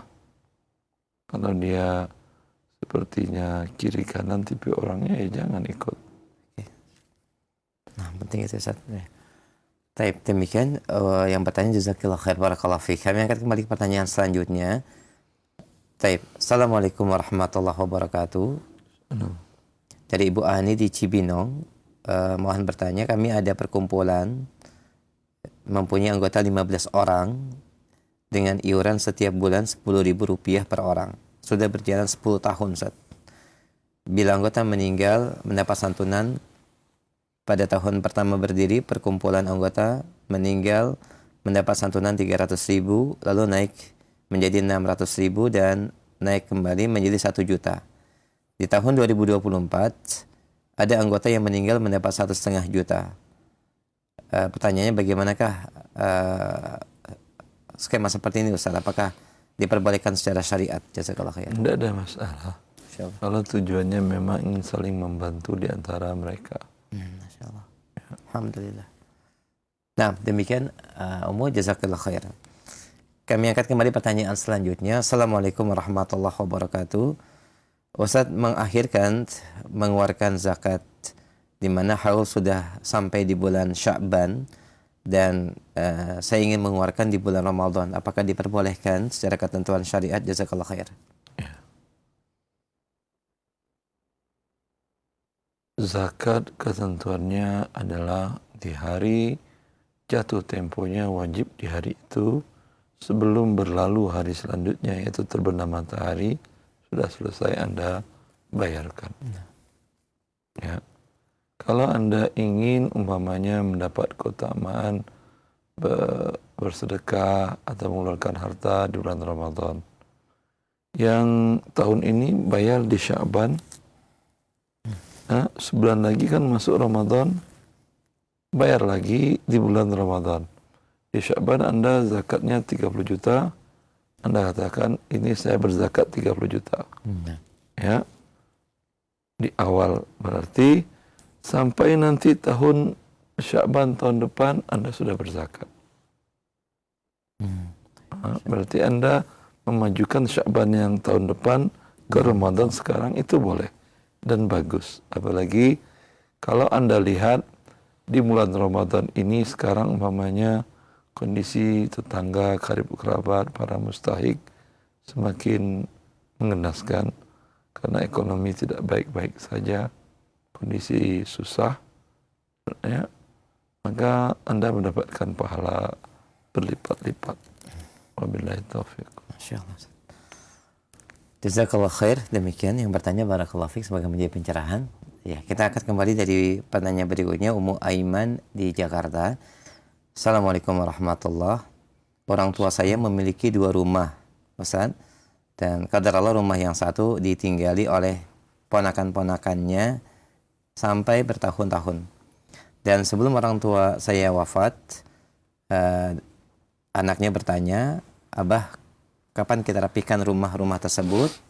Dan orang tua mengatakan, "Biarkan saja dan langsung diambil saja dari keponakan-keponakan kamu." Gitu. Qadarullah orang tua saya meninggal, Ustaz. Pertanyaannya, bolehkah kita ambil waris rumah tersebut sebagai waris Abah? Ataukah tidak boleh, Ustaz? Itu mengambil langsung dari ponakan-ponakannya. Jazakallah khair. Boleh. Kan bapak tidak menghibahkan kepada keponakan. Nah. Hanya memberikan hak pakai. Nah, kalau gratis, beliau berarti menghibahkan hak pakai manfaatnya. Bukan menghibahkan fisik bangunannya. Ya. Maka berakhir wafat, berubah kepemilikan menjadi milik ahli waris. Ahli waris apakah masih mau menghibahkan manfaat atau tidak? Ya, kalau tidak, mereka tentu menyuruh mereka keluar atau membayar. Wabillahi taufiq. Alhamdulillah, jazakallah khair, Ustaz. Demikian ibu yang bertanya, barakallahu fiik, semoga banyak pencerahan dan jawabannya bermanfaat. Kami akan kembali selanjutnya. Assalamualaikum warahmatullahi. Saya biasa membeli daging ayam, Ustaz. Dan ada seseorang yang mengatakan bahwa potongan ayam si fulan tidak sesuai dengan syariat. Akan tapi saya sendiri tidak mengetahui secara persis. Kalau yang sekiranya saya makan termasuk yang dipotong tidak sesuai dengan syariat, bagaimana hukumnya, Ustaz? Ya. Orang asal ngomong subhanallah. Membuat Anda kebingungan, merasa makan bangkai jadinya. Nah, saya. Ya. Maka pertama, ikhwani wa akhwati fillah, jangan kita asal mengungkapkan. Sahih. Andai pun Anda lihat, Anda nasihati yang pemotong tadi, penjual tadi, cara motongnya jadikan bangkai. Bukan kemudian Anda teriak-teriak di luar. Tapi kalau Anda sudah menasihati dia dan dia bangkang, tadi apa urusanmu? Itu lain hal. Dia ngomong, oh salah ya. Oh ya udah, saya belajar. Ya udah, tutup aib saudaramu. Nah. Ya. Tapi kalau dia bangkang lain hal, ini tentu memudaratkan banyak para konsumen. Sahih. Ya. Adapun Anda melihat kemudian diam dan berkuar-kuar di luar dan Anda bukan petugas pemeriksaan halal, ya, tentu ini membuat ribut di masyarakat. Ini merusak kehidupan ketenangan di masyarakat. Adapun Anda yang mendengar, ya, kalau orang yang mengatakan itu Anda yakini orangnya thiqah ngomongnya, tidak asal jeblak. Setiap dia omong, lama dia berpikir untuk disampaikan. Dan orangnya soleh. Anda lihat sholat 5 waktunya berjamaah di masjid, alhamdulillah. Dan orangnya dapat dipercaya, ya tinggal Anda cross check kepada si penyembelih. Ya, kalau ternyata iya, Anda nasihati juga lah. Dan setelah itu Anda mau beli mau tidak, urusan Anda. Nah, adapun yang telah, ya, atau Anda tidak, orang itu hanya ngomong saja, atau ada beberapa cuitan di media sosial, ada beberapa penyampaian, itu cuekin aja, indahkan saja. Ya. Seperti kata Ummuna Aisyah wal Mukminin, beliau mengatakan, "Samillah kau baca bismillah dan dosanya adalah pada yang menyembelihnya. Kecuali Anda melihat dengan mata kepala. Atau dilihat oleh mata kepala orang yang thiqah dan saleh. Ya. Itu iya berhenti. Karena kalau yang tidak capek hidup Anda, tadi ayam, nanti daging sapi, nanti minyak goreng, itu dicampur minyak babi segala macam. Ya. Jadi was-was hidup Anda. Allah barik. Masya Allah, demikian yang bertanya, semoga menjadi pencerahan yang bermanfaat. Barakallahu fiik. Ya, kita angkat kembali pertanyaan dari Bintaro. Assalamualaikum warahmatullahi. Saya bekerja di perusahaan penyedia tenaga kerja pemasaran produk-produk yang kliennya adalah bank konvensional. Dan saya di bagian finance dan accounting, Ustaz. Apakah pekerjaan saya ini halal, Ustaz, atau ada konsekuensi hukum riba di dalamnya? Jazakallah khair. Perusahaannya menjual produk-produk ke bank konvensional untuk mensupport kegiatan ribawi tentunya. Apakah bekerja di situ halal? Jawabannya tidak. Tidak halal Anda bekerja di tempat yang mensupport ribawi. Karena ini jelas ya, tolong menolong dalam perbuatan riba. Wabillahi taufik. Demikian pendengar kita di Bintaro, semoga menjadi pencerahan dan semoga Allah mudahkan. Barakallahu fiik wa jazakallahu khair. Kami angkat kembali pertanyaan selanjutnya. Assalamualaikum warahmatullahi wabarakatuh. Berkaitan dengan zakat perhiasan, Ustaz. Saya memiliki beberapa perhiasan, kalung dan cincin emas, dan juga ada permata, ada intan di dalamnya, atau yang di tengahnya. Pertanyaannya, apakah zakatnya termasuk emas tersebut dan juga dihitung permata atau intan yang ada di dalamnya, atau hanya sebatas emas saja? Sebagai catatan tambahan, perhiasan emas ini tidak pernah saya pakai, hanya disimpan saja. Jazakallah khair. Ya, kalau disimpan saja, walaupun dia perhiasan, tetap ada zakat emasnya saja. Tapi kalau kadang dipakai dalam momen-momen tertentu, kumpul keluarga besar, dipakai, ya, atau pada saat Idul Fitr, ya, dipakai, tidak ada zakatnya. Allah. Jadi hanya emasnya saya, tidak termasuk intan permatanya, Ustaz, ya? Ya. Baik. Demikian cukup jelas insyaallah pendengar dan pemirsa yang bertanya. Barakallahu fiik.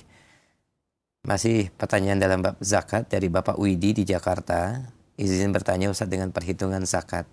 Saya karyawan dengan gaji bulanan yang apabila dikumpulkan setahun lebih besar dari harga 85 gram emas.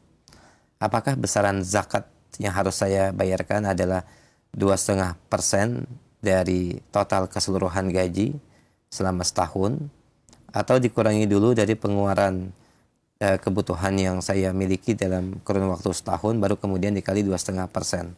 Mohon pencerahannya, Ustaz. Tidak ada dikurangi-kurangi. Anda terima gaji, terima aja. Masya Allah. Ya, terima gaji 100 juta. Satu bulan pertama. Terpakai biaya hidup 50 juta. 100 juta belum nisab. Sisa 50 juta belum nisab. Belum haul. Tidak ada kewajiban zakat. Bulan pertama kesimpan 50, bulan kedua kesimpan 50, 100. Bulan ketiga dapat lagi 100 juta lagi. Berarti 200 sampai nisab. Ya, apakah sudah wajib zakat? Dilihat sampai haul ke depan. Tahun ke depan. Anggap itu harinya ini. Jadi sekarang 16 Rajab, ya. 16 Rajab tahun depan, lihat lagi. Yang jelas tadi 200. 200 Anda pakai tinggal 150 nisab. Ya. Berarti 15 Rajab tahun depan, bila tidak pernah kurang dari nisab 85 gram emas, baru berzakat. Bukan di awal zakat itu. Ya. Itu cara menghitung pajak, iya. dapat langsung bayar. Kalau zakat tidak. Terpenuhi kebutuhan das tahun masih di atas nisab, ini kaya namanya. Ya, wabillahi taufiq. Jazakallah khair barakallahu fiik. Demikian pendengar dan pemirsa Roja TV yang bertanya. Kami angkat kembali selanjutnya. Assalamualaikum warahmatullahi wabarakatuh. Ustaz, dikatakan bahwasanya Islam tidak menetapkan atau tidak menetapkan adanya pajak.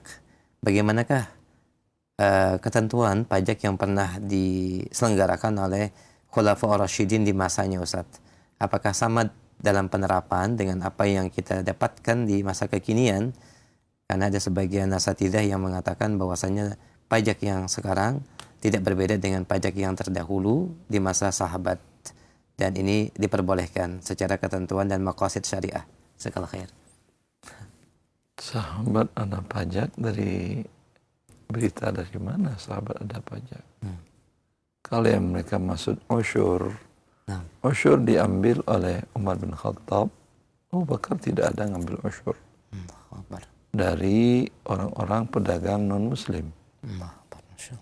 Ya, cukai lah kalau sekarang ya. Pedagang bea cukai, pedagang non muslim ketika masuk ke negara Islam, mereka diambil barang dagangannya, dinilai, ya bayar 10% untuk bisa dagang di negara muslim. Kebijakan Umar ini bukan pajak, ini dinamakan dengan al-mu'amalatu bil mithal atau bil jaza. Ya, seperti pedagang muslim itu diambil kebijakan itu oleh Umar, karena kalau pedagang muslim, orang dari Mekah dagang bawa barang dagangan, bawa kurma, masuk ke negara kafir, masuk ke Persia, masuk ke Romawi, itu di perbatasan diminta uang pajak, uang palak 10%. Ya, akan disetorkan ke negara.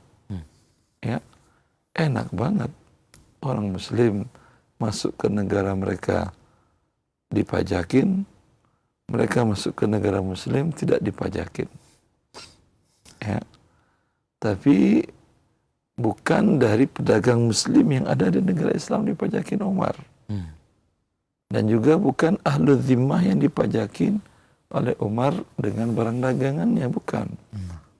Ya, karena ahlu zimmah orang ahli kitab yang mau membayar jizyah, ya, itu imbalan dari biaya keamanannya dan seterusnya. Dan jizyah Allah yang menerapkan, bukan pajak. Jauh berbeda dengan apa yang diterapkan masa kekinian, Ustaz ya? Ya, tidak ada hubungan. Masya Allah. Yang ada sekarang malah Anda orang muslim di negara Islam, Anda memerdekakan negara Anda yang bayar pajak. Jazakallah khair. Demikian, semoga menjadi pencerahan bagi yang bertanya dan yang lain. Ada beberapa pertanyaan yang sama. Barakallahu fiik wa jazakallah khairah. Kami angkat kembali pertanyaan selanjutnya, yaitu berkaitan dengan waris dari hamba Allah di Jakarta Timur. Saya 6 bersaudara, 3 laki-laki, 3 perempuan. Saya masih tinggal di rumah warisan orang tua. Ini anak laki-laki. Sementara semua saudara saya sudah punya rumah. Yang menjadi pertanyaan, bolehkah saya minta bagian saya untuk tetap tinggal di rumah ini, Ustaz? Bagian saudara-saudara saya silahkan kalau mau dijual. Yang jadi masalah, saudara-saudara menginginkan semua rumah dijual lalu dibagi 6. Sementara dengan uang 1/6 dari penjualan rumah sangat sulit buat saya untuk membeli rumah. Orang tua meninggal tanpa mewasiatkan sesuatu, dan saudara perempuan menginginkan biar adil, katanya harus dijual dan dibagi 6. Mohon nasihatnya, jazakallah khair. Ya, betul saudara-saudara Anda. Tidak bisa lah rumah dibagi 6. Hah? Gimana cara rumah bagi 6 caranya, coba? Ya, tanah pun nggak bisa dibagi 6. Jangankan rumah. Tanah tidak bisa dibagi 6. Ya. Kecuali rumah Anda itu namanya pisah. Tapi kalau satu rumah gimana mau bagi 6? Ya, saudara-saudara Anda sudah benar dan Anda berdosa bila Anda halangi untuk mereka menjualnya. Ya. Yang boleh Anda lakukan, tunaikan apa yang diinginkan saudara Anda, berapa bagian hak waris Anda, tawakal kepada Allah. Ya, Allah yang beri rezeki Anda, Allah yang berikan rumah Anda, Anda berikan nyawa Anda pun Allah yang ngatur. Apa yang Anda takutkan dengan nanti kalau diberikan hak orang lain Anda tidak bisa hidup? Itu Anda berbuat zalim namanya. Kalau berbuat zalim, tentu Allah tidak akan membiarkan orang berbuat zalim hidup dengan nyaman. Allah berikan sanksi yang berat kepada orang-orang yang zalim. Maka tindakan Anda sekarang tunaikan dan tawakal kepada Allah. Belum bisa beli, sewa atau kontrak sampai Allah mudahkan. Insyaallah. Demikian pendengar yang bertanya, pemirsa dan pemerhati Roja, semoga menjadi pencerahan dan Allah mudahkan urusan antum. Barakallahu fiik. Kami angkat kembali pertanyaan selanjutnya dari Bu Ningsih. Assalamualaikum warahmatullahi wabarakatuh. Suami saya meninggal dunia dan beliau meninggalkan seorang istri, 3 anak perempuan, 2 orang saudara kandung, 1 laki-laki dan 1 perempuan. Mohon nasihatnya Ustaz, bagaimanakah pembagian warisan dari harta suami? Ibu Ningsih di Jakarta. Istri dapat 1/8. 2 anak perempuan 2/3. 3 anak perempuan. 3 anak perempuan 2/3. 3 dengan 8 pembaginya jadi 24. Kita dibagi 24. Untuk istri 3/24. Untuk anak perempuan 16/24. Mereka bagi rata 3. Sisanya 5/24 untuk saudari kan ya, 2 orang ya. Iya, sahih. Dibagi 3 untuk saudara-saudarinya. 2/3 saudara, 1/3 saudari. Wabillahi taufik. Jazakallah khair, barakallahu fiik Ustaz. Pertanyaan selanjutnya masih berkaitan dengan harta. Ustaz, apakah benar di dalam syariat ada harta suami, ada harta istri Ustaz? Dan ketika istri sudah wafat, apakah harta-harta istri juga dibagikan sebagai harta waris? Mohon nasihatnya Ustaz. Iya benarlah, bukan dalam Islam saja, dalam hidup orang seperti itu. Istri Anda yang diberikan hibah oleh ayahnya, uang ke rekeningnya, itu uang dialah, bukan uang Anda. Istri Anda diberikan oleh adiknya sayang banget ke istri Anda, kakaknya diberikan mobil atas nama istri Anda. Semenjak kapan itu menjadi milik Anda? Ya, Anda berikan hibah ke istri Anda, uang ke rekeningnya, atau Anda berikan berlian dengan nilai 100 juta ke istri Anda, haram Anda ambil kembali. Bila Anda ambil kembali, itu bagaikan kata Rasulullah, anjing yang muntah lalu telan muntahnya. Alhamdulillah kita orang Islam bukan anjing. Ya. Nabi mengatakan seperti itu. Bila dilakukan, dia jadi anjing Anda nanti. Baik. Maka masing-masing ada hartanya, dan bila dia wafat itu dibagi harta warisnya, bukan menjadi milik suami 100%. Ya. Cukup jelas insyaallah. Demikian ikhwah dan akhwat fillah yang bertanya, barakallahu fiik. Baik, kami berikan kesempatan kembali pertanyaan via telepon bagi Anda yang ingin bertanya di kesempatan pagi ini di 0218236543. Baik, halo, silakan, sudah masuk. Assalamualaikum Ustaz. Waalaikumsalam warahmatullahi. Dengan siapa, akhi, di mana? Ana Abu Ilham, izin bertanya Ustaz. Silakan Abu Ilham. Tadi Ana menyimak ada 2 pertanyaan yang semisal yang mirip-mirip. Satu yang bekerja di perusahaan asing, terus antum jawab boleh bekerja lanjut, tidak berdosa ketika perusahaannya menyuplai kegiatan yang diharamkan LGBT. Satu lagi kalau nggak salah yang WA tadi, satu yang melalui pesan singkat, diperbolehkan juga ketika seseorang bekerja sama dengan menyupport, tidak boleh kalau nggak salah, tidak boleh menyupport kegiatan bisnisnya ke bank-bank ribawi. Pertanyaan Ana, Tat, mohon dijelaskan lebih dalam lagi, benang merahnya sebenarnya apa sih, Tat, yang kalau kita kerja gitu kan, sekarang kan banyak bank perusahaan itu tidak murni syariah, mungkin dari perbankannya, dari macam-macamnya, itu yang membolehkannya benang merahnya apa sih, Tat? Tipsnya apa? Oh, ini enggak, ini jangan, ini boleh gitu, Ustaz. Yang satu Ustaz bilang tadi diperbolehkan walaupun dia menyuplai kegiatan LGBT, satu sisi kan nggak boleh gitu ya. Pernah kemarin Ani ngaji juga, tukang parkir aja kerja di di bank konvensional itu nggak boleh ya. Dari kondisi ini Ana bertanya, minta penjelasan yang lebih dalam, sebenarnya benang merahnya apa saat kita buat ini boleh dari sini atau tidak. Makasih, Ustaz. Jazakallah khair, barakallah fiik. Allah barik fiik, akhi. Semoga Allah memberikan kepada antum dan kepada kaum muslimin semangat untuk menuntut ilmu syar'i. Ya. Ini dua hal yang berbeda. Ya, tentu hukumnya berbeda, bukan benang merah. Benang merah itu persamaan. Anda mengatakan, Anda berpikir itu sama. Dia dua hal yang berbeda. Yang satu, dia bekerja di perusahaan yang langsung mensupport transaksi dan kegiatan ribawi. Ya haram di situ.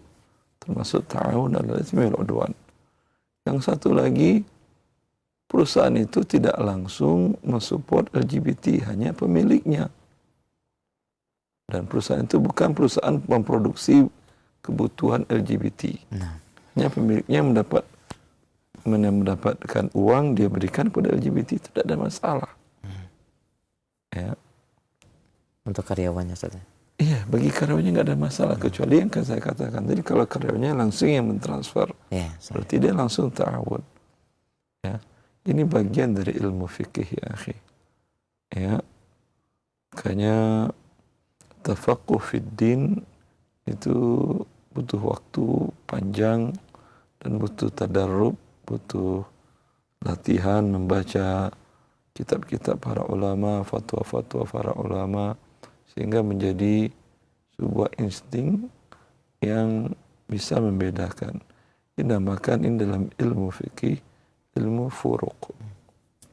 Kitab al-furuq. Ya. Banyak cabang dari ilmu fikih itu, dari ilmu syariat itu. Ada fikih, ada usul, ada qawaid, ada maqasid syariah. Ya. Dan di antaranya ada takhrij. Takhrij itu pun banyak turunannya.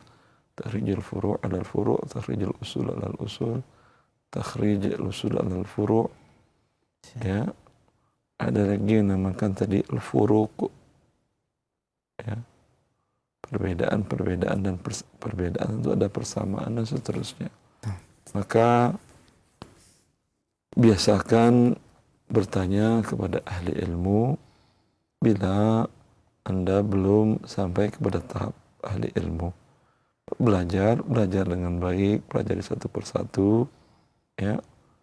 Jangan baru ikut kajian beberapa tahun kemudian merasa sudah seperti Ibnu Hajar al-Asqalani, sudah sederajat dengan Imam Nawawi, sudah sederajat dengan Al-Muwaffaq Ibn Qudamah.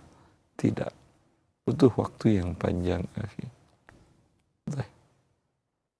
Masya Allah, jazakallah khair. Pertanyaan yang bermanfaat dari pendengar dan pemerhati Roja, dan Masya Allah kita dapatkan penjelasan dan jawaban yang bermanfaat berkaitan dengan apa yang disampaikan tadi. Semoga ini menjadi pencerahan dan semangat bagi kita untuk terus menggali dan menuntut ilmu syar'i. Ini merupakan pertanyaan kami terakhir di kesempatan pagi ini, dan sebagai kesimpulan kajian serta ikhtitam, silakan Ustaz. Ya, akhwani wa akhwati fillah, masalah syuf'ah mungkin asing di tengah masyarakat. Padahal kita kaum muslimin, ya, salahnya di mana ini? Ya. Padahal kita kaum muslimin, dan syuf'ah tadi adalah semuanya dari hadis Nabi sallallahu alaihi wasallam. Maka pelajari lagi agama Anda agar Anda selamat di dunia dan di akhirat. Dalam kasus tadi, bila Anda mengerti baik dengan tentang syuf'ah, Anda akan diselamatkan oleh Allah dari tetangga-tetangga yang lebih banyak mudaratnya kepada diri Anda daripada manfaatnya. Wallahu waliyut taufiq. Wassallallahu ala nabiyyina Muhammad wa alihi wa sahbihi wasallam.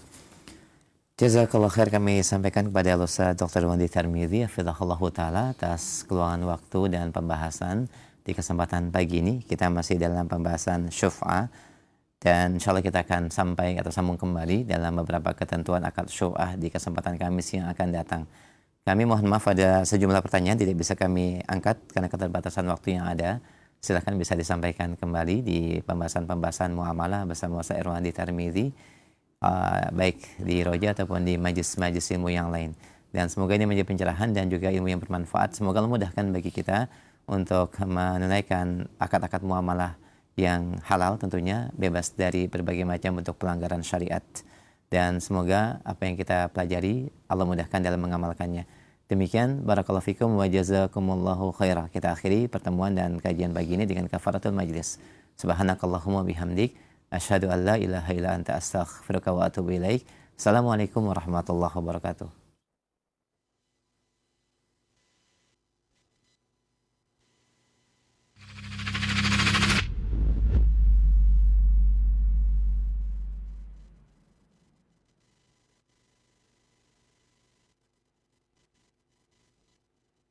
Simak Radio Roja Bogor 100.1 FM, Radio Roja Majalengka 93.1 FM, Radio Roja Palu 101,8